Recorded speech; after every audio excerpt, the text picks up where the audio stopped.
Nesses 120 anos tivemos muitas vitórias. Conquistamos muitas coisas, especialmente um amor por nós mesmos. Conquistamos uma alegria, um orgulho de sermos o que somos, brasileiros, negros, negras, de muitos tons de cor de pele, feito da mistura, que é uma bela marca da sociedade brasileira. Nesses 120 anos tivemos muitas conquistas e temos ainda muito mais a conquistar. Nesses 120 anos vencemos muitas batalhas e temos muito a batalhar. Nesses quase 140 anos hoje, comemoramos muitas vitórias e temos muito mais a comemorar. A escravidão acabou, mas a nossa luta continua. E fui convidada pelo Malunga para estar aqui nesse momento, que é o lançamento do Clube de Leitura do Malunga. E aproveitando esse momento, estou lançando aqui meus 3 livros, 2 livros de poesia, um livro de contos. E para mim é uma grande honra estar aqui nesse momento tão especial. Acho que esse clube de leitura, ele vem focando aí na questão do letramento racial, né? E nós recebemos esse apoio da Casa Sueli Carneiro e a gente quer aproveitar e espalhar, né, toda essa literatura feita por homens e mulheres negros aí pelo nosso Brasil. Escrever, como a gente tem escutado aí, a nossa mestra, né, a matriarca Conceição Evaristo. Esse ano quem acompanhou as escolas de samba viu que teve uma revolução na avenida e a gente sabe que isso só é possível porque as mulheres pretas começaram a escrever, né? A gente está se lendo, a gente está se vendo e isso faz toda a diferença, né? Eu nasci já tem um tempo, eu sempre brinco quando alguém pergunta a minha idade, eu falo, já tem um tempo que eu nasci. Eu nasci já tem um tempinho. Então, eu posso dizer que meu letramento racial começou ontem.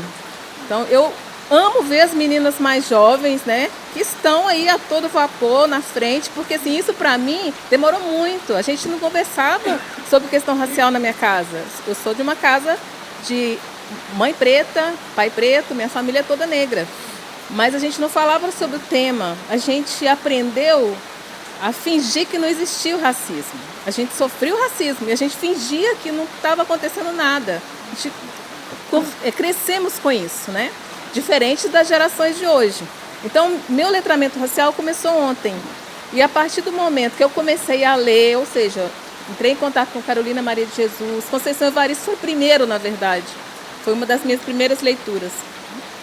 Aí vem o despertar, né? Aí vem a possibilidade de você conseguir perceber, Elisa Lucinda, que já era bem famosa também, você começar a perceber que é possível, né? E no meu caso, especificamente, foi através de um reconhecimento, né? Eu escrevi uma poesia que é que dá nome, dá título, né, a esse meu primeiro livro. Eu fui premiada com essa poesia e para mim foi muito importante, talvez por toda a minha trajetória, aquela história de que você nunca ganhou nada, sabe? Nunca foi reconhecido. Para mim fez toda a diferença, assim, foi uma virada de chave para entender que o que eu escrevia tinha sentido para alguém, que as possibilidades, eu pensei, bom, é possível, eu posso escrever. E eu já escrevia, na verdade, só que eu não mostrava para ninguém, né? Guardava tudo. Aí, a partir daí, eu pensei, bom, eu posso. E eu comecei a catar ali tudo que eu tinha escrito e saiu o primeiro livro. E do primeiro livro, que é um livro publicado, ele pode abrir portas, que foi o que aconteceu comigo. Através do primeiro livro, aí as coisas foram fluindo, né? Fluindo, viu, gente? Não tô rica, nem nada disso, não. Só as coisas foram fluindo. Foram fluindo. Então, assim, para mim, a escrita me ajuda a fazer contato comigo mesma. Eu sempre fui muito tímida.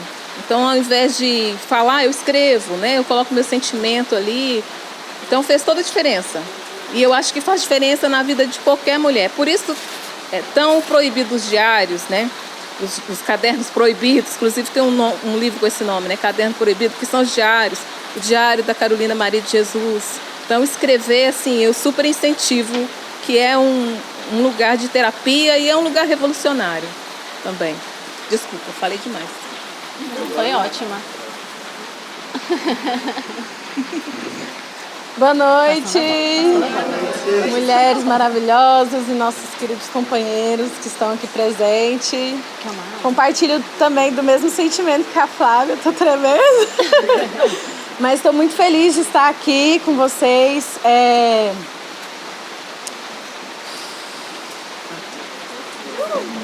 Respira. Mas a escrita, né? Esse tema é tão sensível para mim e acredito que para muitas de nós, porque escrever sobre si ou sobre outras situações é um processo de se reconhecer, né? E reconhecer esse lugar que tanto nos toca. E atualmente, apesar de ser compositora, rapper e ter toda essa bagagem, tem um tempo que eu não escrevo as minhas próprias músicas, né? Tem um tempo que eu tô, assim, num processo interno de me redescobrir, de me reconhecer também dentro desse processo. E eu agradeço bastante o convite, porque estar aqui nossa, não tem noção tanto que me fortalece, né? E estar junto, que é uma rede de apoio, né, gente? A gente não tá sozinha nisso. E o processo de composição, de escrever, ele vem lá da infância. Não de escrever canções, as canções vieram na adolescência, mas minha mãe sempre me incentivou bastante a ter o microfone também. Tá ligado? Acho que não. Eu acho que tá piscando, acho que é a bateria, a pilha. Ela pisca, né? Não, acabou. Resolveu mais não, funcionou. Agorinha dá certo. Tem, mas acabou. Mas minha mãe sempre me incentivou muito a estudar, a escrever, a ler também. E nisso ela me deu um diário. Eu tenho esse diário até hoje. E nesses processos a gente vai se entendendo ali, né? Um momento da gente falar sobre si, sobre os seus sentimentos, sobre as impressões do mundo. E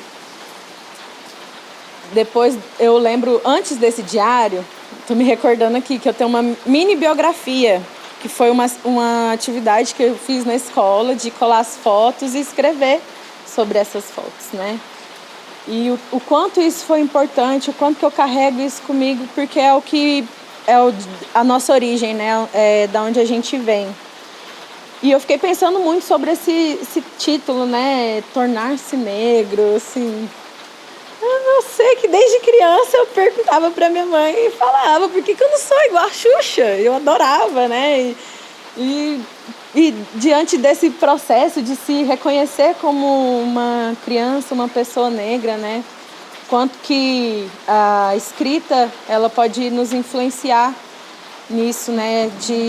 De pertencimento. E eu trago agora para um outro lugar, que é ler outras mulheres, né, negras, outras mulheres, outras pessoas pretas, que a gente se reconhece nisso. E o meu processo de escrita... Vai dar certo. Ei. Eu fico também com o microfone, né? Tá fluindo, hein? Eu não tô ouvindo. Tá, né? Tá rolando. E esse meu processo de escrita, ele é muito pessoal. Eu não consigo... Porque a gente vê alguns artistas falando, pega a melodia de uma outra música, traz um tema de outro cantor. Eu não consigo fazer isso. Eu me internalizo ali. A gente pode, sim, no processo de escrita ou de composição, né? Trazer inconscientemente alguma referência, alguma bagagem. Mas, para mim, a escrita é me reconhecer como uma mulher preta mesmo, porque é ali que a gente vê que é diferente o que acontece com a gente, o que a gente sente, a forma que a gente sente, né? Acho que é mais ou menos isso aí.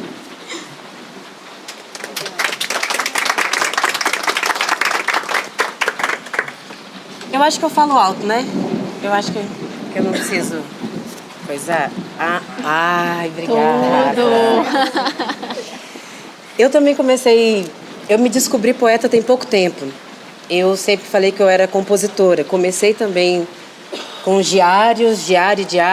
Quando eu mudei para Goiânia, e fui trabalhar como artista de rua, que eu comecei a entender a melodia na minha cabeça e comecei a dizer que eu era compositora. Há 4 anos atrás chegaram para mim e falaram, não, você é poeta. Eu falei, não sou não. É sim e tal. Porque a escrita, para mim, ela tá ligada à minha autoestima. Eu sempre fui uma menina, apesar de não parecer, muito tímida, cheia de problemas e traumas. E escrever, algumas pessoas às vezes chegam para mim e falam, eu queria que você escrevesse sobre outras coisas. Eu gosto de falar de amor. A maioria das minhas escritas é sobre amor, sobre meu filho, minha família. E é engraçado que as pessoas, quando elas olham para mim e vê uma mulher negra, eles gostariam de me ver falando de outra coisa. Eles queriam me ver falando que eu estou sofrendo demais, que eu não estou confortável com a minha pele. E aí ver uma pessoa negra com a autoestima lá em cima é muito maluco, as pessoas ficam bem incomodadas. Eu adoro, a escrita me deu essa possibilidade de ser uma pessoa, talvez até exibida. As pessoas têm esse costume, né, quando eles veem mulheres negras com autoestima boa, eles falam, aquela menina não é muito legal, ela é exibida. Pô, então pode ser também.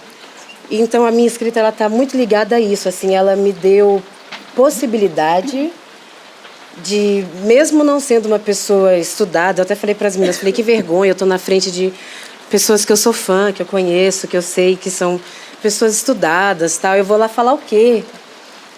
Essa é a minha vergonha, está nesse lugar. Mas também eu acredito nesse caminho, que a escrita me deu possibilidade de andar, conhecer coisas que eu nunca imaginei que eu ia conhecer e ser escutada, e poder falar de amor, poder falar da beleza. E é isso. Acho que respondi.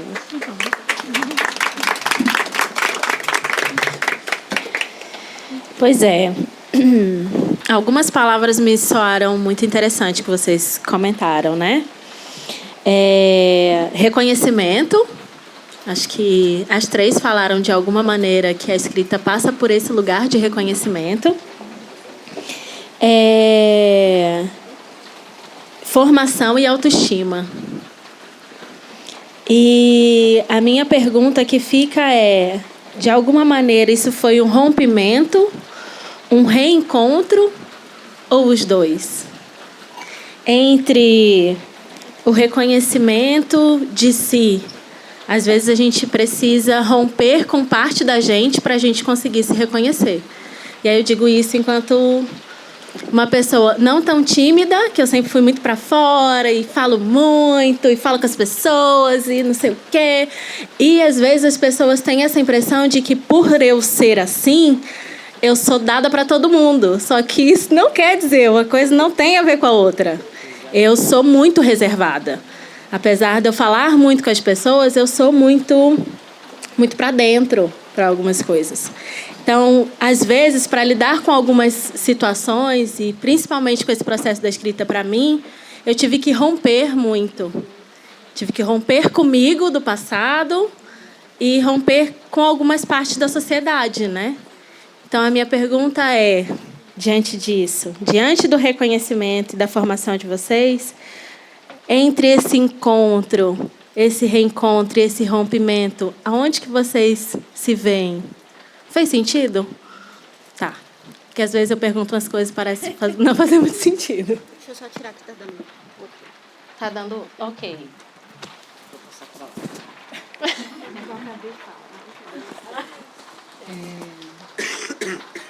Eu acho que é um processo, e talvez as 2 coisas, né?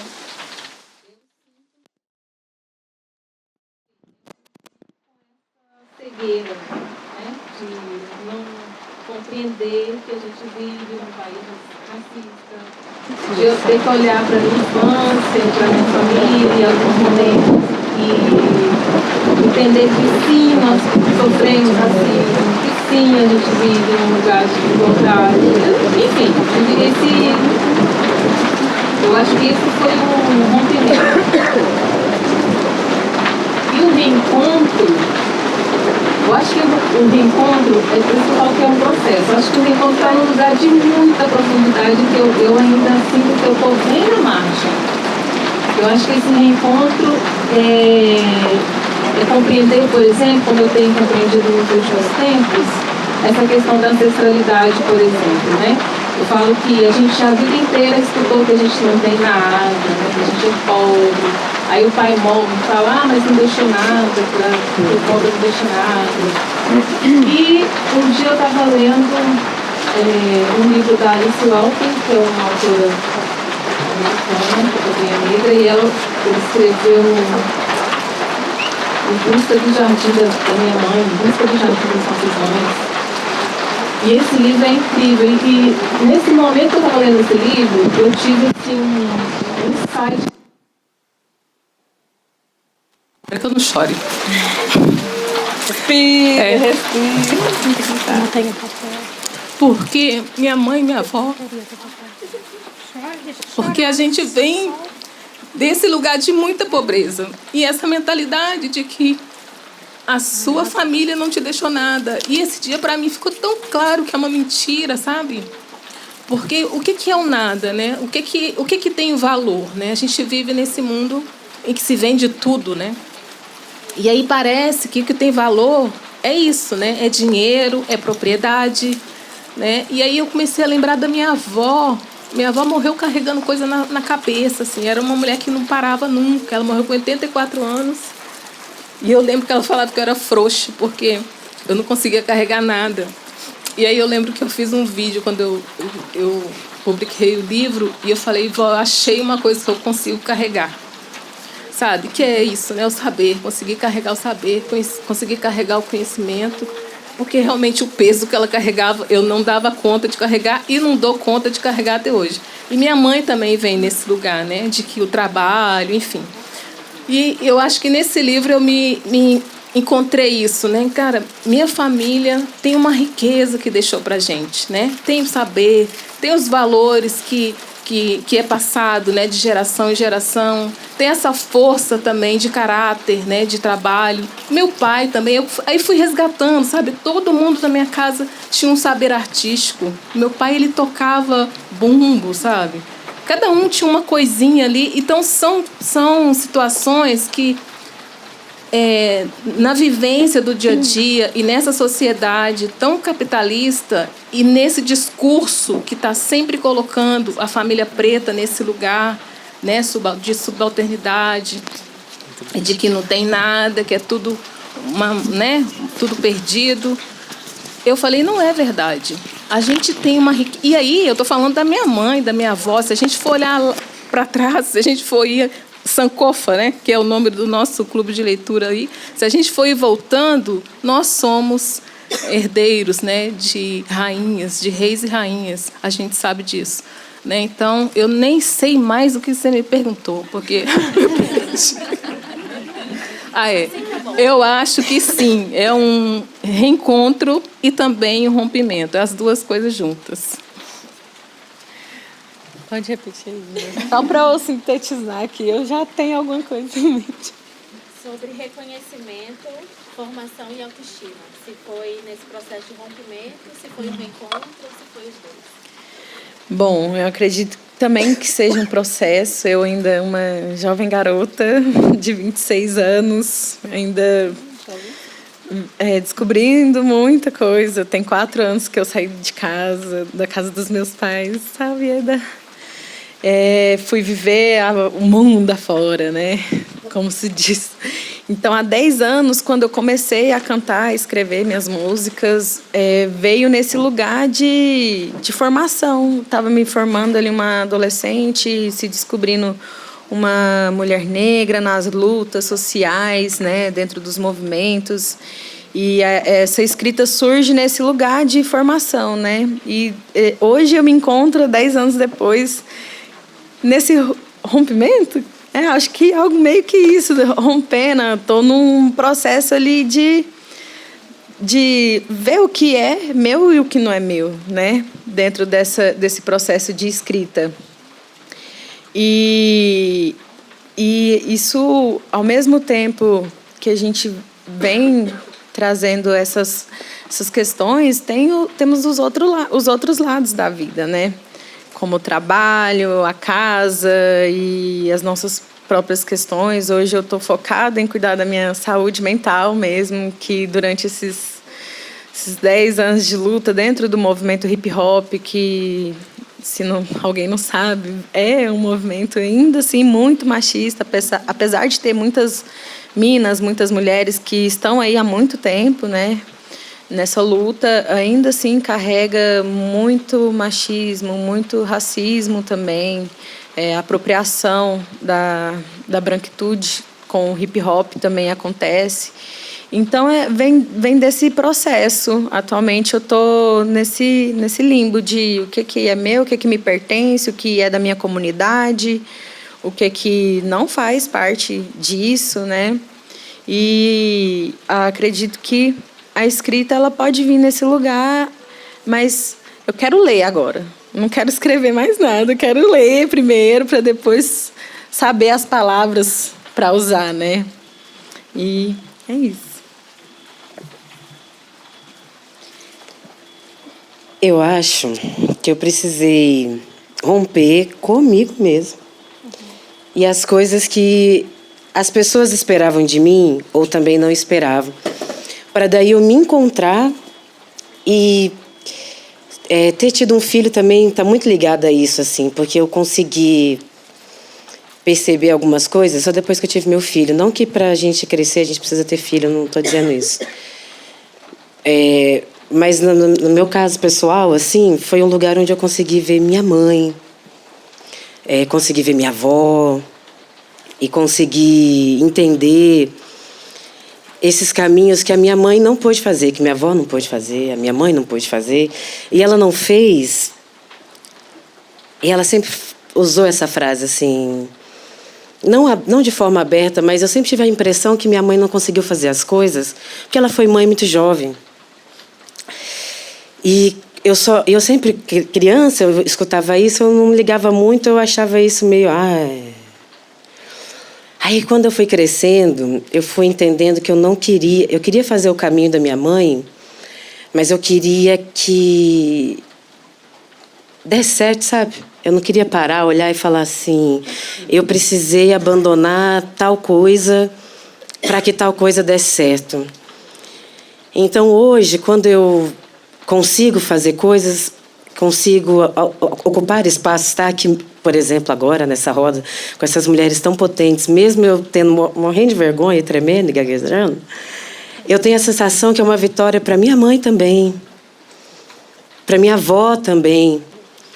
Então, eu acho que é esses dois movimentos, é a gente romper, é o se encontrar e é o refazer o caminho para que os nossos filhos, os nossos amigos, os filhos dos nossos amigos, possam ter uma vida talvez não mais tranquila, mas talvez não precise bater tanta cabeça. Que, nossa, é ruim demais, não bate cabeça demais, mas faz parte. Eu vou fazer uma última pergunta e aí a gente abre para vocês também baterem esse papo com a gente, que a gente também quer ouvir vocês. De alguma maneira, todo mundo falou sobre família e ancestralidade. E eu queria saber sobre a criança de vocês. Não acredito que você está falando isso. Porque, tá vendo? É só a confirmação. Porque, conforme eu tenho crescido e virado adulta, hoje eu tô com 33, né? Vou contar aqui fazer aqui um pequeno parêntese. Eu tô com a idade que minha mãe me teve. Eu tenho essa noia um pouco. De que como é chegar na idade que minha mãe me teve? Como assim? Ela tava o quê? Fazendo o quê? Como assim? Que cabeça? De que maneira? E eu tenho voltado muito, assim, né? Não sou mãe ainda, tenho esses desejos, mas eu tenho voltado muito, olhado muito para trás, um tanto quanto o que a Elisa falou, né? Sankofa muito, né? Olhando um pouco para trás para poder olhar para frente. Como é que era minha mãe? Como é que estava minha mãe? Eu acabei de voltar de uma viagem na casa da minha mãe, então eu estou assim né? Abraço de mãe, comida de mãe, aquelas coisas todas. E olhando para trás, mas olhando para frente também, porque é isso, ela agora está me vendo como amiga. Então, é uma outra relação, a gente está num outro momento, assim. Então, eu olho para a minha criança, ao mesmo tempo que eu vejo que ela me olha como criança, ela também me olha como adulta. Então, às vezes, eu também me perco nesse olhar entre eu adulta e eu criança que faço birra também. Porque a gente também tem essa partezinha, né? Então, eu queria ouvir vocês enquanto esse lugar da criança de vocês dentro da escrita.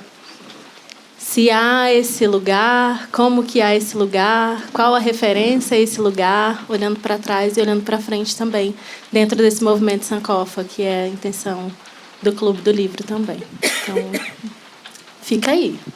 Joguei e saí correndo. Pode responder. Vai, Flávia, agora é você. A minha criança ainda está aqui, vivona, e pedindo colo, assim. Eu peço muito colo para minha mãe, porque exatamente por isso, assim, né? Porque ela virou minha amiga. Então, a gente compartilha das vitórias, a minha vitória, a vitória dela, a dela e a minha, a gente tem essa coisa. E esses dias eu tive uma crise, assim. Eu saí de um trabalho que eu estava e entrei numa paranoia, assim, né? Pô, mãe, eu tô aí, 38 anos, com um filho. E aí, a idade que eu tive meu filho, minha mãe já tinha 3. E fiquei cheia de dúvida na cabeça, tal. A minha mãe olhou pra mim e fez assim. Aí eu travei, gelei, né? Falei, que é isso? Aí, mãe. Como assim? Ela falou, põe a cabeça aqui um cadinho, seu menino já dormiu. Menina, mas eu chorei, eu chorei, eu chorei. E aí eu escrevi essa música que eu abri para minha mãe. Então, minha mãe, minha criança, minha mãe, essa Flávia adulta, muito criança, ela ainda existe, ela que me movimenta. Porque tudo que eu vou fazer, eu penso em mim, eu tenho essa noia de estar sempre voltando. Assim, às vezes as pessoas falam, nossa, Flávia, mas você é muito saudosista. Ai, você... Ai. Eu falo, pô, o que eu tenho é minha história, eu não tenho mais nada, eu tenho minha história. Se eu não olhar para ela, eu vou olhar para quê? Então, eu estou sempre caçando a Flávia criança para saber se ela está feliz comigo. Às vezes ela briga bastante comigo também. Ela fala, caramba, que vergonha, você não precisava disso. Então, eu estou sempre buscando essa Flávia criança. Ela está aqui bem viva dentro de mim. E eu acho que o dia que eu não consegui pensar mais nessa Flávia criança e também consegui ver minha mãe criança, né? Essa pessoa com desejo também, que é muito, faz parte muito da minha escrita também, reconhecer minha mãe como gente, né? Que até então ela era minha mãe, aquela que me... E aí depois que eu virei adulta, que eu consegui olhar para minha mãe como gente, como alguém que também teve sonhos e que ainda tem, e que está vivendo e vivendo. E a criança dela me fala pra caramba também. Que a gente tem essas trocas que eu falar da minha criança e a minha escrita faz com que minha mãe pare e fale assim, nossa, sabe que eu também já passei por isso? Eu também já desejei isso? Então, nem sei se eu respondi a sua pergunta. Total. Mas é isso. Agora eu vou ficar por último. Eu estava sentindo. Cara, isso foi tema da minha última sessão de terapia. Por isso que eu falei, não acredito.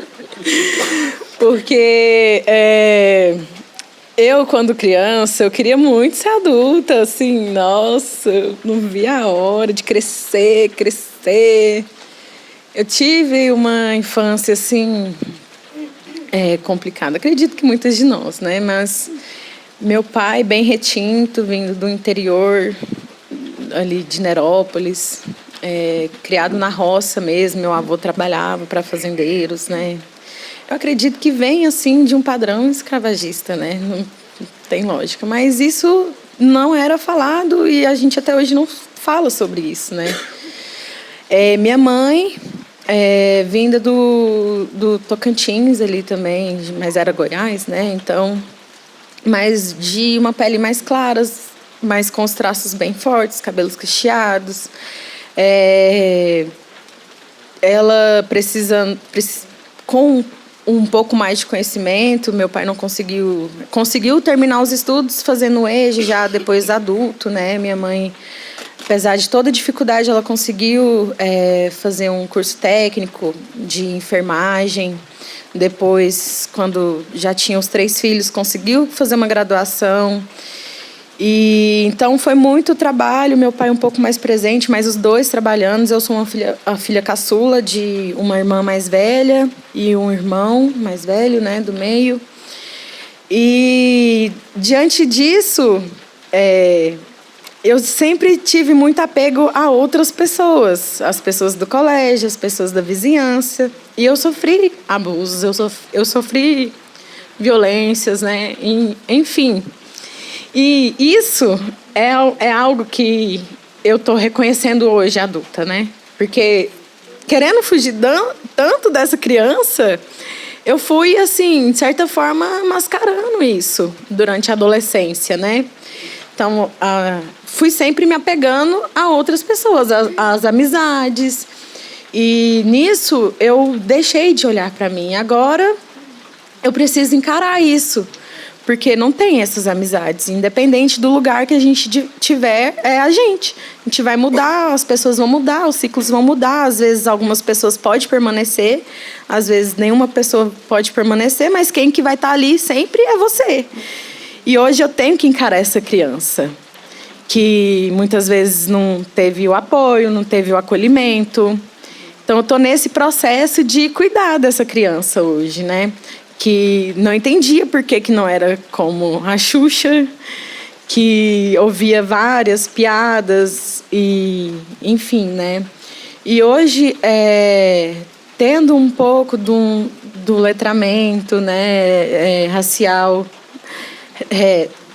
tendo esse lugar de reconhecimento, né, a gente entende o porquê de muitas coisas, né? E eu sou uma pessoa muito sensível. Então, essa criança, ela ainda grita. E ontem, minha mãe estava lá em casa.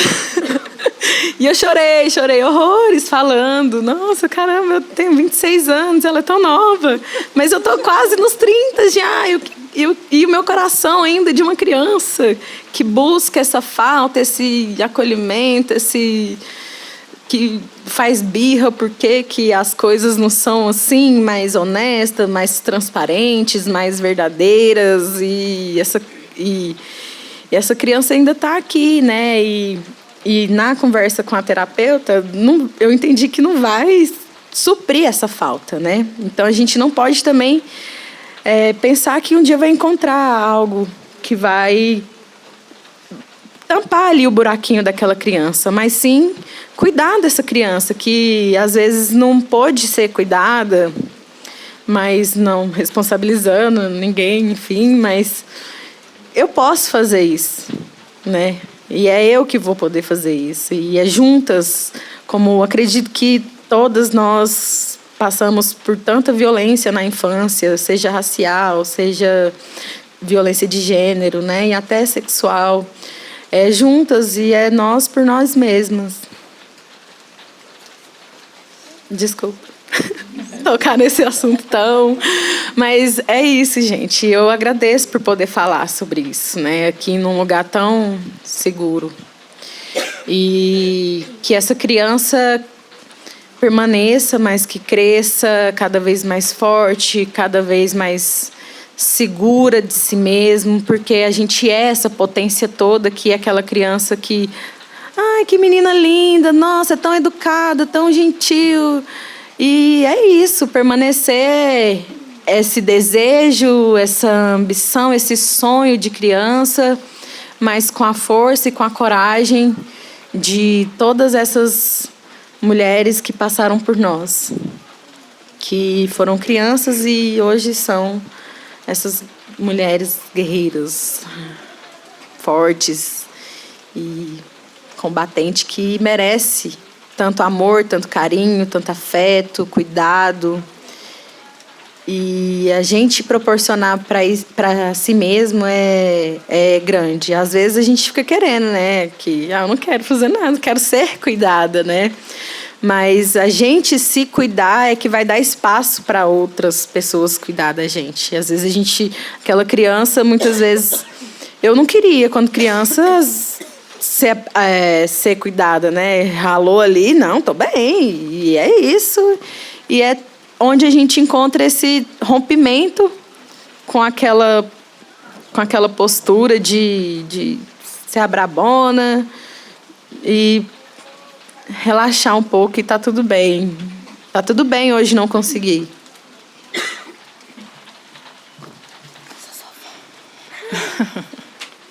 Bom, eu acho que eu sou veterana aqui, né?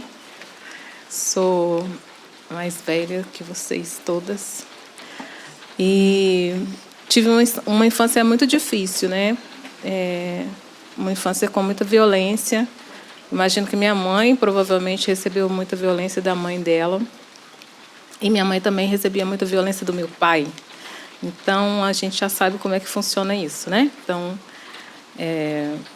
ela não revidava com ele, apesar que eu acho que ela daria conta se ela tivesse encarado alguma vez. Porque meu pai era pequenininho, minha mãe é grande. E aí acabava que essa frustração, a dor, tudo, né, tudo que ela não tinha, que hoje eu, como mulher, consigo perceber. É engraçado que hoje eu olho muito para minha mãe como mulher. Eu, como mulher, hoje olho para ela e consigo perceber. Nada justifica, né, a violência, viu, gente? Não estou justificando, mas eu consigo perceber toda a falta que ela tinha e toda a frustração que ela tinha, né? E hoje também eu estou começando a ter contato com a coisa da menopausa, da perimenopausa. E aí começo a lembrar, né, quantos anos minha mãe tinha quando provavelmente começou a perimenopausa. Nossa, a mulher virou uma leoa, né? Então, assim, hoje, para mim, as coisas começam meio que cair um pouco a ficha, né? E se você não tem conhecimento, a gente hoje está num lugar de muito privilégio, gente, sabe? Apesar de tudo, não estou falando que está, né? Não é tudo flores, mas em relação às nossas mães, né? As nossas avós, a gente está num lugar de muito privilégio. A gente tem acesso a conhecimento, de entender o porquê. Elas não tinham resposta, não tem porquê, é assim, acabou, né? Você não tinha direito a nada. Você vai apanhar porque o seu marido tem direito a te bater. Era assim, né? Imagina. Então, eu acho que eu tive que buscar essa criança e desenterrar ela, literalmente, sabe? Sim, minha criança interior. E eu... Não vou chorar de novo. E eu me identifico um pouco com o que você falou, porque eu acho que tem esse momento, e eu acho que muita gente passa por isso, porque a gente tem que entender que nem toda mãe é santa, né? A gente precisa também sair desse lugar, né?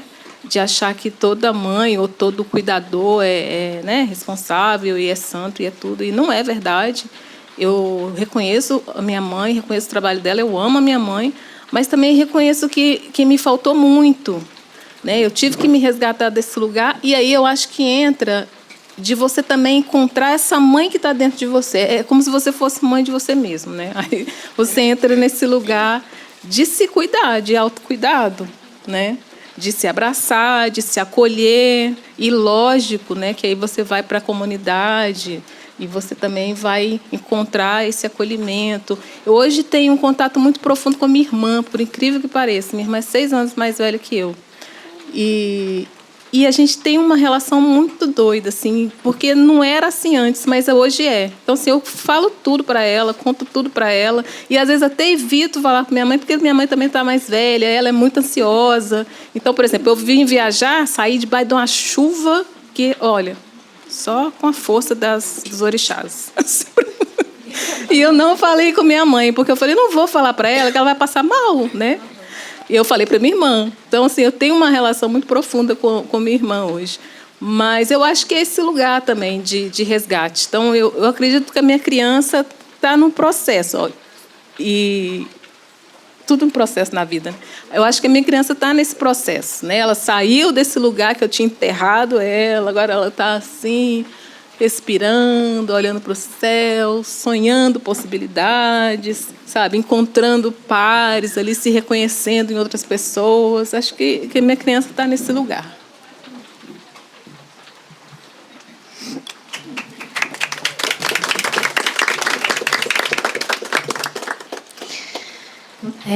Agradeço a partilha, esse voltar e retomar, né? Reconhecer, entender, e entendendo para onde que vai o rompimento, o reencontro, as partilhas, e de que forma que a gente vai se reconhecendo, né? Umas com as outras. E agora eu queria deixar o microfone aberto para poder a gente conversar um pouco mais. Só cuidado, porque tem um pequeno vampiro. Ele tá tipo assim, aí, galera. E aí, meu espaço? Mas é isso. Temos uma primeira candidata aqui. A gente faz uma rodada de 3, tá? Pode ser? 3 comentários ou perguntas? Oi, gente, boa noite. Eu sou a Weslaine. Então, o livro, né, ele fala sobre a perda de identidade, o desejo pela brancura. E eu, enquanto uma criança negra, em um momento da minha vida, desejei ser uma criança branca, ter os olhos claros, né? E na adolescência escutei de uma amiga branca que eu era a única pessoa de cor que ela gostava. E se descobri uma pessoa preta porque eu achava que pessoas pretas eram pessoas retintas, e não ser uma pessoa retinta, eu não me reconhecia como uma pessoa preta, né?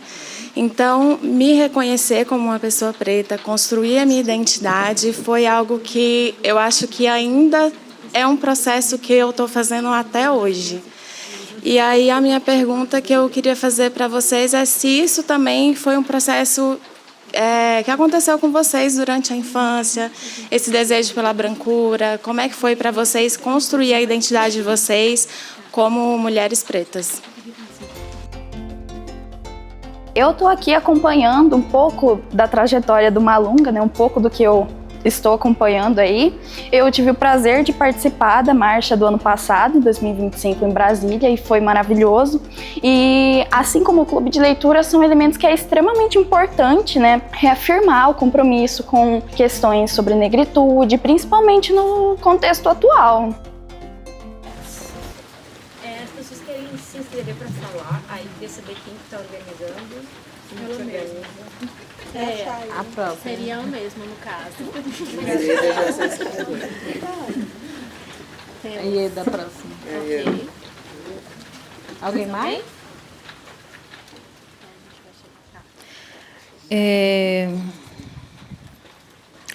Eu acho que a gente tem uma ansiedade muito grande que as coisas se resolvam, né, que melhore e tudo. Eu acho que a gente está num grande processo. O país inteiro, quiçá o mundo, né? Mas vamos falar de Brasil. Eu acho que a gente está num grande processo de reconhecer. Acho que a gente está vivendo um momento,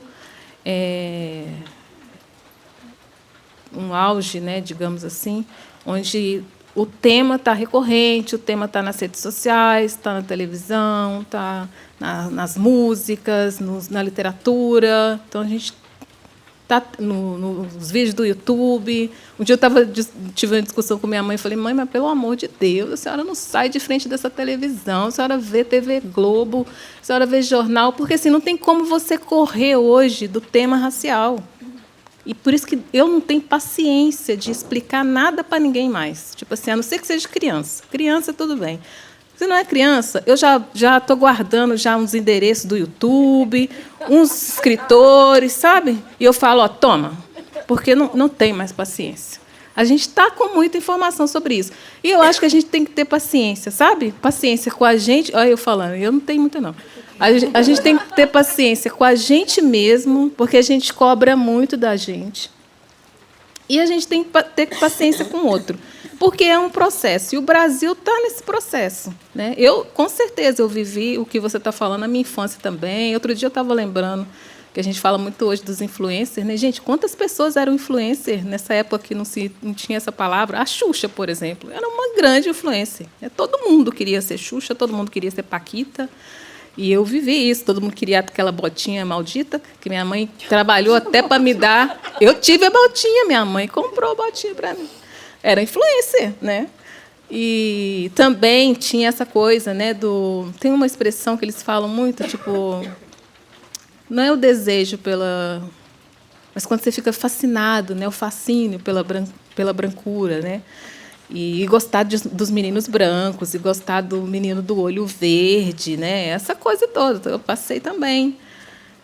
E eu acho que vai passar, porque a gente ainda está se reconhecendo, a gente ainda está aprendendo, a gente está nesse processo de letramento racial. E eu, para ser bem sincera, a gente ainda está no raso, sabe? Eu acho que temos muito caminho para andar. Eu estava contando outro dia, acho que para a Mari eu falei isso, eu tenho uma oficina com uma amiga lá no Rio que chama Vozes da Poesia Negra Feminina. Vozes da Poesia Negra Feminina Brasileira, onde a gente apresenta algumas poetas negras. Nas 2 oficinas que nós fizemos no Rio de Janeiro, inclusive, tinha professor de faculdade lá com a gente, professor universitário. Eles só conheciam Conceição Evaristo. Não conheciam mais nenhuma das autoras que a gente estava apresentando ali.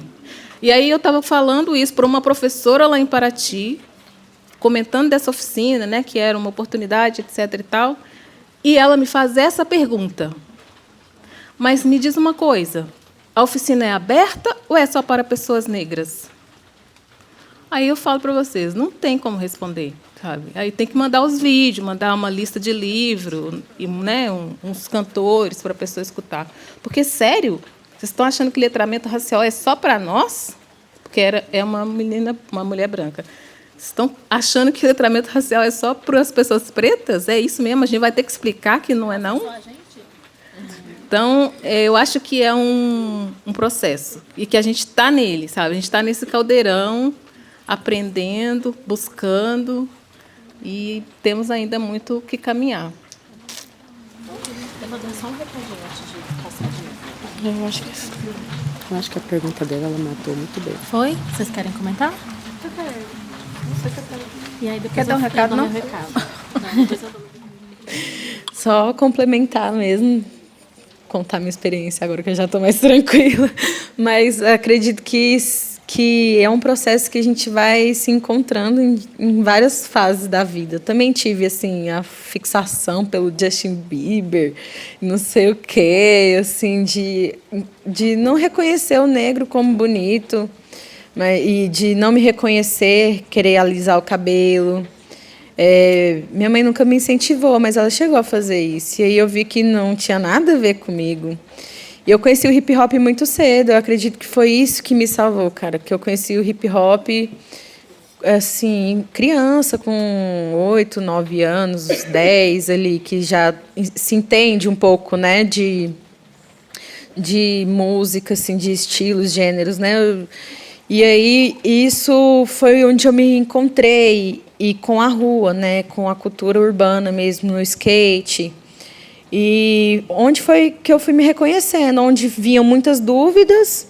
Mas eu não sou assim, o que eu tenho que fazer? E eu me reencontrar naquilo, mas, ao mesmo tempo, ali eu sou aceita, mas ali eu não sou aceita. Tem um pouco mais de 2 anos que eu trabalho em um lugar majoritariamente de pessoas brancas, tanto profissionais quanto clientes, né? E onde eu entrei de novo nessa questão inconscientemente, porque a gente vai trabalhando ali, não vai percebendo, mas onde eu não sou aceita, onde eu não consigo as minhas coisas, e, nossa, será que eu tenho que me adaptar a esse espaço? E nesse processo eu fui me encontrando, estou me encontrando, né, ali fora dali, mas mantendo o meu trabalho, mantendo a minha essência. A minha sala é grafitada, a minha sala tem arte, eu trabalho com rap no consultório, eu sou musicoterapeuta, e eu trago o rap ali dentro da minha vida, dentro do meu trabalho ali, né? E é um processo doloroso, não ser aceita, já desde criança ser excluída, E é um processo que, juntos, acredito que a gente vai conseguindo superar isso. Né? Então, conte com as nossas músicas, conte com as nossas poesias, conte com o seu espelho. E nesse processo a gente vai trabalhando a questão da autoestima também, porque a gente vive uma sociedade que o cabelo black não é bonito trançado, baixo, né? Quando eu, às vezes, faço um penteado mais baixo no serviço, né, as pessoas já me aceitam mais. Mas quando eu estou com o meu cabelo armado, do jeito que eu gosto de usar, muitas vezes não é aceito, né? Então, tem muito esse espaço de resolver as coisas, né? De achar que a branquitude vai resolver, mas, na verdade, vai nos apagar.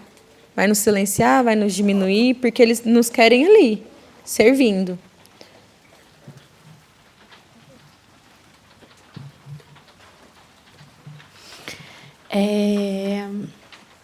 A gente começou um pouco atrasado, porque, enfim, né, chuvas, a outra atividade atrasou também, e a gente atrasou um pouquinho.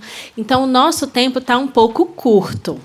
Então, eu vou pedir para quem for falar ser diretivo, para poder a gente aproveitar o máximo possível, para poder a Elisa também apresentar os livros. E, no final, por favor, quem quiser, compre os livros da Elisa. Ela estará aqui autografando, então não se esqueçam.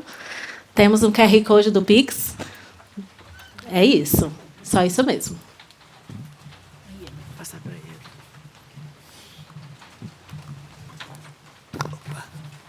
Boa noite. Eu vou levantar para eu... Ixi, vou sair bem por aqui, para não ficar... Tá. Ih, você vai... Bom, eu vou ser rápida e vou falar e vou pedir licença. Eu tenho uma live de um rapaz que foi vítima de racismo no Rio Grande do Sul. E às 20 horas... Eu fiquei aqui na porta 40 minutos tentando entrar, mas a água dizia que eu tinha que ficar lá dentro do carro, quietinha, senão eu ia me molhar. Mas foi bom. Eu queria parabenizar a iniciativa, que eu quero comprar também os livros, que eu gosto muito da leitura, e eu quero dizer para vocês que é mais um espaço para a leitura. E isso é muito bom. Ler as mulheres que estão aqui. Então, para além de parabenizar...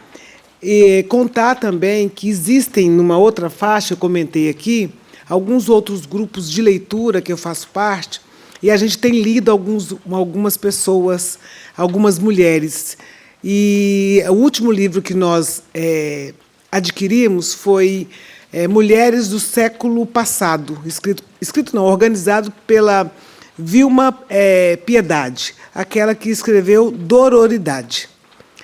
E aí eu queria sugerir para vocês, porque nós vamos tentar trazê-la para Goiânia para uma conversa.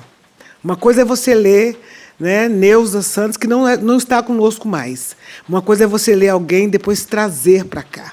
Então, qual que é a minha proposta? Olha que delícia. É a gente fazer com que o outro grupo se encontre com esse grupo que é absolutamente jovem. O outro grupo, quando vocês forem encontrar, são mulheres de 50, 60, 70 anos. E esse é um grupo muito jovem, de meninas muito jovens, falando coisas absolutamente muito importantes. Então, é parabenizar, dizer que é mais um espaço.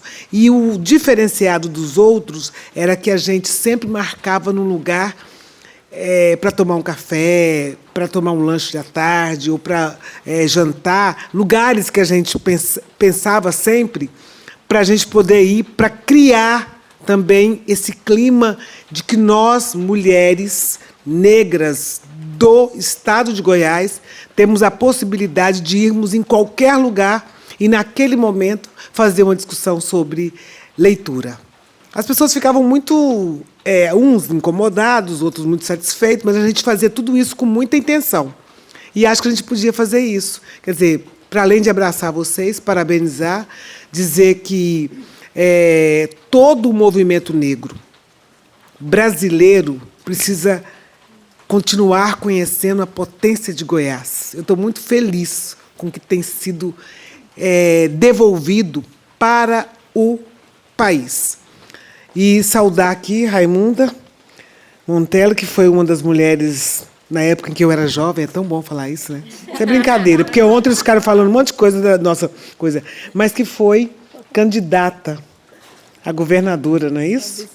A vice-governadora, mulher desse. Então a gente precisa saber, levanta aqui, minha amiga, que esta mulher fez muitas outras mulheres negras ficarem mais felizes. Porque Então, pronto. Já vou. Se vocês o abraçaram, dá licença. Porque silenciosamente a revolução ela é feita. E essa mulher proporcionou para Goiás, aquela cidade de pedras, construída por nós, um grande encontro que é inesquecível. Verdade. Nós precisamos retomar, não sei como, mas vamos fazer isso. Nós fizemos Mulheres Negras 30 anos depois. Vamos fazer essa história de Goiás. Eu acho que vamos conversar depois. Porque o brilhantismo de quem conduziu nos colocou na cidade de Goiás, de uma outra forma.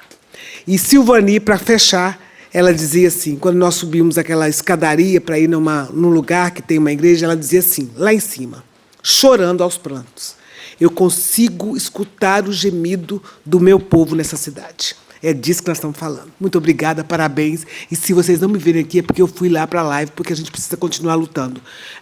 Corpo a corpo, nas redes e em todos os lugares. Muito obrigada. Falei muito.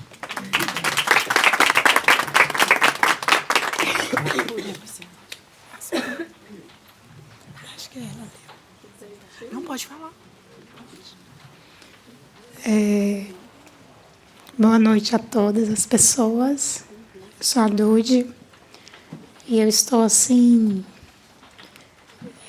A colega que falou, nossa escritora, sobre o processo de se reconhecer, né, de letramento. E eu digo para vocês aqui que esse hoje é o meu primeiro letramento que eu estou tendo. Estava conversando com a Lucilene, a gente se conhece há muitos anos. Sim, não tem muito tempo que eu sou jovem, né? Eu não gosto de falar.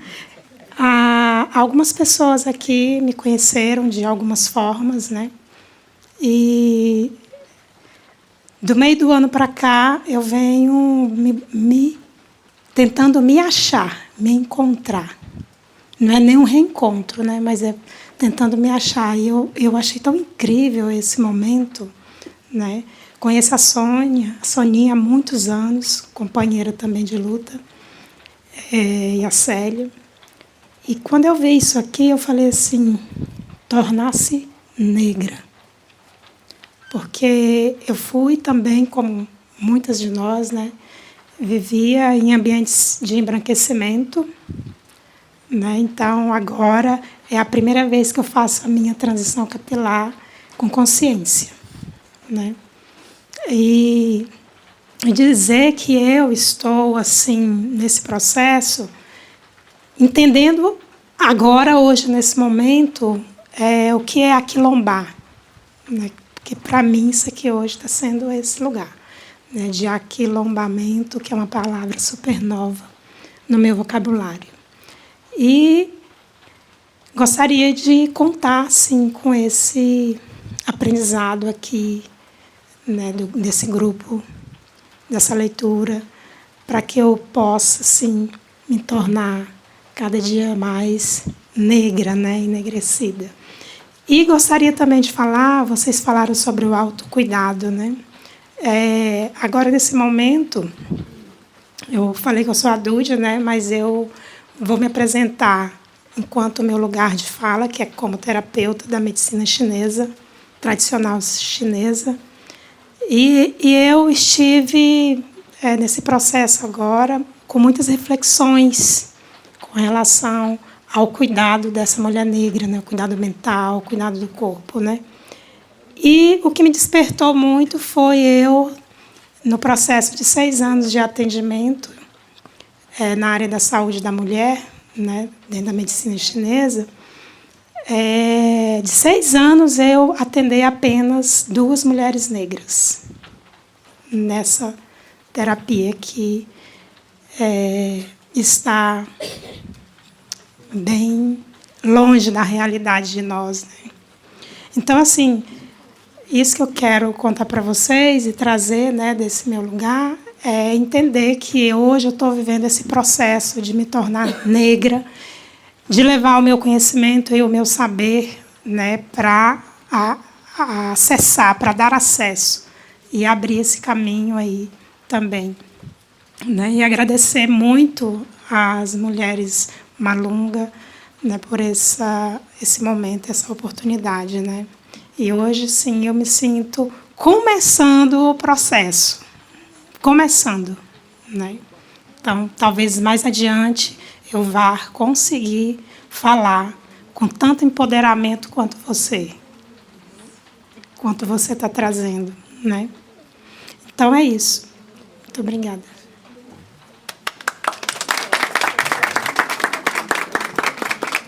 Eu vou para a última fala. Me desculpa, mas o horário não nos permite. Eu vou ser rápida. Boa noite, gente. Sou Ana Carolina, sou psicóloga. Fiquei muito feliz assim, de ouvir vocês, de vir aqui para falar um pouco sobre a Neuza também, que é uma autora que me ajuda muito na clínica, escutando mulheres. Eu queria falar muitas coisas, mas vou falar só de uma para ser rápida, que é a questão da timidez, que eu acho que todas vocês falaram, né? Que eu acho que é uma narrativa que a gente vai carregando, que é que nós somos mulheres tímidas, né? Nossa, fui uma criança tímida, sou tímida e mesmo que eu acredito que com muito talento, desde sempre, todas vocês, né? E muitas de nós aqui, é uma narrativa que a gente acaba carregando. É difícil falar no microfone, e dá medo. E a Bell Hooks vai falar para a gente erguer a voz, né, para a gente conseguir colocar a nossa voz e falar da gente. E a Neuza fala para a gente criar um discurso sobre nós. Acho que a timidez é muito mais uma narrativa a partir do racismo, né, da gente não poder falar, da nossa voz não ser ouvida, né? Você falou sobre isso também. Então, queria saber o que vocês acham a respeito, se faz sentido, né? Porque eu acho que sim, pode ser que a gente seja tímida, mas eu não acho que nenhum de vocês três seja tímida, assim. Então, mulheres potentes, falando tantas coisas bonitas, né? Enfim, fiquei pensando sobre isso. Deixa eu só falar rapidinho. Não, eu concordo com você. Eu acho que é uma narrativa mesmo assim do racismo. Eu lembro que por muito tempo eu ia nos lugares e eu contava depois, celebrando que eu entrei e saí sem ninguém me ver. Muitas vezes eu ia na festa e falava, nossa, fui lá, entrei e saí, ninguém me viu. Tipo, achava o máximo, sabe? E, no fundo, a escrita, um dia, né, nessa coisa de escrever a poesia, né, e fazer contato comigo mesmo, um dia eu me vi pensando, até comecei a escrever um conto sobre isso, da menina que queria ser invisível. Porque, assim, meu desejo era andar na rua sem que ninguém me visse. Mas de onde que veio? Gente, eu tenho 50 anos. Eu estou falando para vocês, esse conto eu estava pensando ontem, sabe? Tipo assim, vivi a minha vida inteira nesse lugar, né? De estar no trabalho e ser invisível. E tudo tem um peso. Sou super competente, faço meu trabalho lindo, mas eu quero ser invisível. Então, eu fico invisível. Eu ganho invisível. Meu reconhecimento é tudo aí. Então, assim, por isso que eu falo que a gente tem muita coisa para fazer. E muito que a gente tem que fazer é muito interno também. A gente tem muito que fazer fora. Mas tem um processão aqui dentro, sabe? Da gente entender que a gente merece um bom lugar, a gente merece ser amada, a gente merece ter prazer, a gente merece ganhar bem, a gente merece comer bem, a gente merece sentar num restaurante que é legal, que é bacana, a gente merece estar num hotel bacana.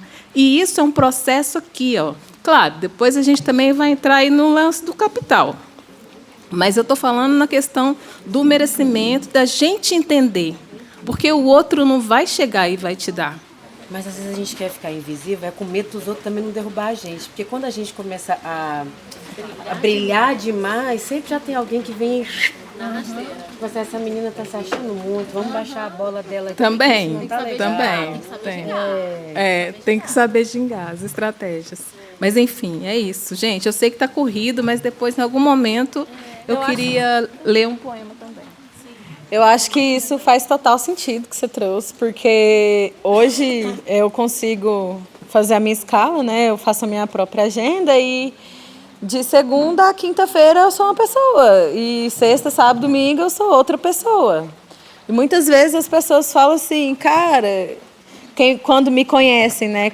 Porque às vezes só me vem nos palcos e aí quando vai me conhecer, nossa, achei que você era, ou não me conhece pessoalmente, achei que você era maior na altura, né? E vê, eu sou uma pessoa pequenininha, e aí, e eu comecei a me cobrar nisso também, né? Por que, caralhas, no palco eu tenho essa potência e não enfrento, e mudar a voz, e papapá, e no serviço eu não consigo enfrentar o racismo?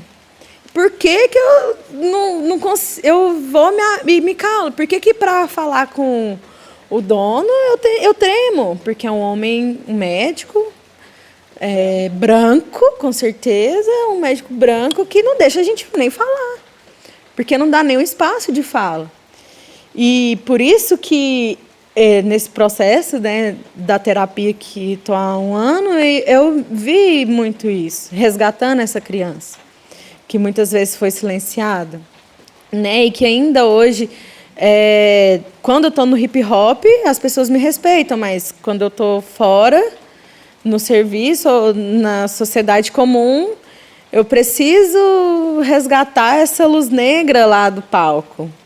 E é desse lugar, né? Entender essa estrutura racista que a gente carrega, que está no meio, na nossa volta, né? Que está nos acompanhando ali. E eu acho que essa é o ponto-chave, né? Quando a gente se empodera de ser negro e de que ser negro é uma potência incrível, que não é algo negativo. Porque eu ouvi isso. A pessoa falou isso para mim dentro da minha sala, cara. Falando de uma outra pessoa que, do nada, falando sobre a situação... Nossa, mas a pessoa, ainda mais para uma pessoa negra. E eu só escutando, né, fazendo aquele papel de escuta, ela já foi se falando, não negra nessa questão, mas negativa, essa pessoa negativa. E eu fiquei, cara... Eu não falei nada, porque assim, eu não ia também debater, me desgastar, porque é isso que me atravessa. Quem vai adoecer nessa situação seria eu, não ela, né? Mas isso me fez pensar tanto, sabe? E o quanto o racismo ele nos leva nesse lugar de invisibilidade, até de si mesmo, né?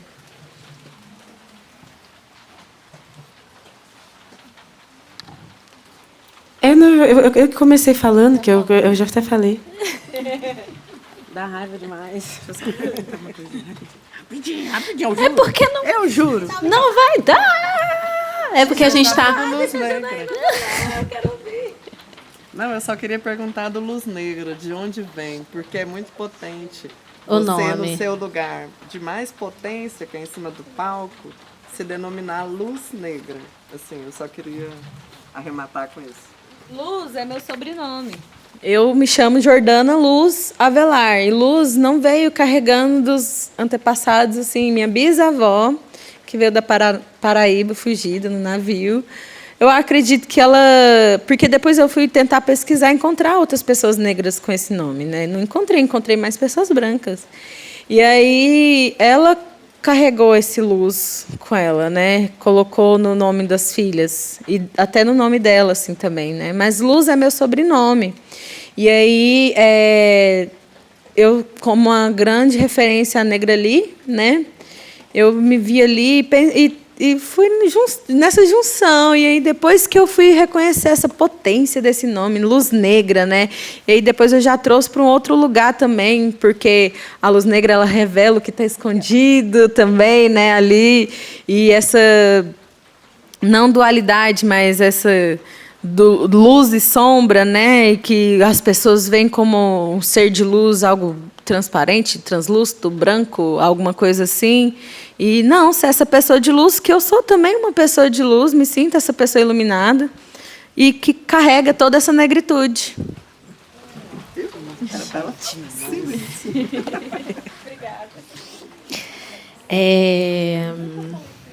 Agradeço a contribuição de todo mundo. E eu queria pedir para a Elisa apresentar os seus livros, os livros que ela está lançando, os livros que vocês poderão comprar daqui a pouco, através do QR Code do Pix. Ela vai autografar. Então, assim, ela vai apresentar os livros que daqui a pouco vocês vão estar comprando. Eu queria ler uma poesia que está aqui nesse Memórias da Pele. Esse livro aqui é a 2ª edição. A primeira edição tem uma história que em outro momento, né, eu conto. Eu vou ler uma poesia que está aqui em Memórias da Pele. Essa aqui é a 2ª edição. A primeira edição tem uma história longa, né? A capa, na verdade, sou eu que estou na capa. Eu fiz uma foto. Então, essa aqui é uma releitura da primeira capa. E a capa eu tive que fazer correndo, porque a editora me fez várias propostas, e em todas as propostas ela colocava uma mulher branca. Enfim, mesmo com esse título. Né?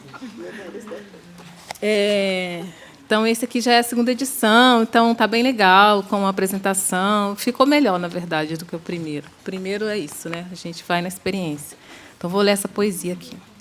É que, às vezes, eu me entrego, assim feito água, quando se derrama na cachoeira, e vou deslizando em meio às pedras, ora batendo de forma violenta, ora acariciando quem não aceita carícias.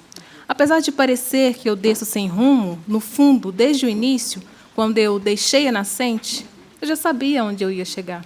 É que às vezes eu me esqueço e eu me lanço em desespero descendente e me perco no silêncio das matas fechadas. Eu nasci para isso, para descer as montanhas e deslizar pelos vales, abrindo caminhos, buscando passagens. Eu sei que desço, feito lágrimas no rosto de criança. Meu destino é desaguar no oceano.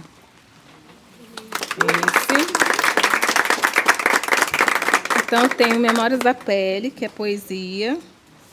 Tem Sonho e Fantasia, que são contos. Eu fiz um resgate da minha infância.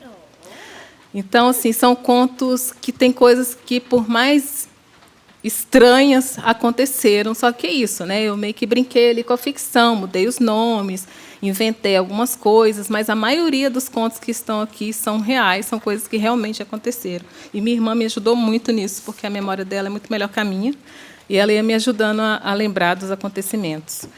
E Miolo, que também é livro de poesia, e esse aqui é o último, né, que eu escrevi, e é um pouco falando desse lugar do ser feminino, né, da nossa busca, do nosso encontro com a gente mesmo. Eu acho que é uma escrita um pouco mais madura, né? Enfim, tem um trajeto aqui entre esses 3 livros. E é isso, gente. Esse Sem Fantasia também, só rapidinho falando que a gente falou de infância, ele tem um conto que eu gosto muito, eu tentei transformar ele num livro infantil, mas não deu certo, que é onde eu falo do quintal da minha casa. E eu falo que o quintal da minha casa foi o grande guardador dos meus afetos, que foi o que me salvou.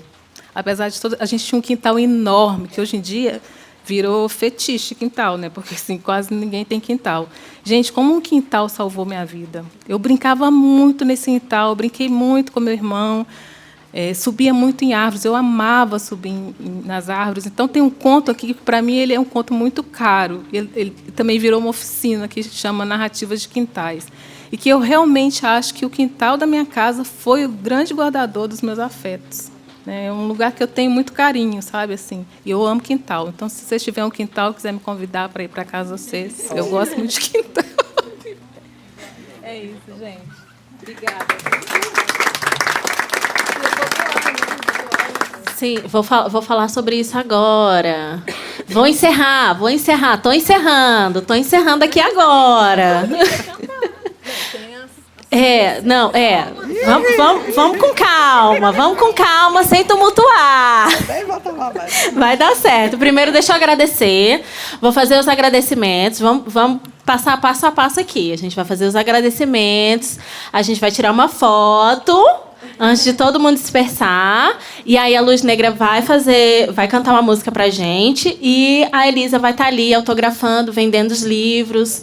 Então vai ser mais ou menos esse enredo. Tudo bem, pessoal? Tudo bem, então. Então tudo certo. Eu acho que a gente tem que chamar a Célia e a Sônia. E a Sônia para falar. Isso é verdade. Isso é um ponto muito importante, realmente. Eu vou fazer o encerramento, aí eu vou chamar a dona Sônia e a dona Célia para falarem assim, só um minutinho, e aí a gente tira a foto. Então tá bom. Então, combinado então. Vamos lá. Eu quero mais uma vez agradecer o apoio e parceria do Sertão Negro através do Sertão Amarelo e a Biblioteca... Vamos lá, de novo. Mais uma vez, quero agradecer o apoio e parceria com o Sertão Negro através do Sertão Amarelo, com a Biblioteca Rosana Paulino, a Casa Sueli Carneiro, que através do edital Grupos de Leitura 2025-2026, que nós fomos contempladas com o livro Tornar-se Negro. Infelizmente, a quantidade de livros que a gente recebeu não vai conseguir abarcar todo mundo que for participar do grupo de leitura. Mas é importante dizer que não necessariamente, sem ter o livro, você não pode participar do clube, tá, gente? Então, se você quiser participar, não tem o livro, ou às vezes tem disponível em PDF na internet, tem outras possibilidades de encomendar, mas não necessariamente você não pode participar do clube de leitura, porque a gente vai ter... Os nossos encontros estão sendo pensados para ter um momento de leitura coletiva no começo dos encontros e depois a gente conversar e debater sobre isso.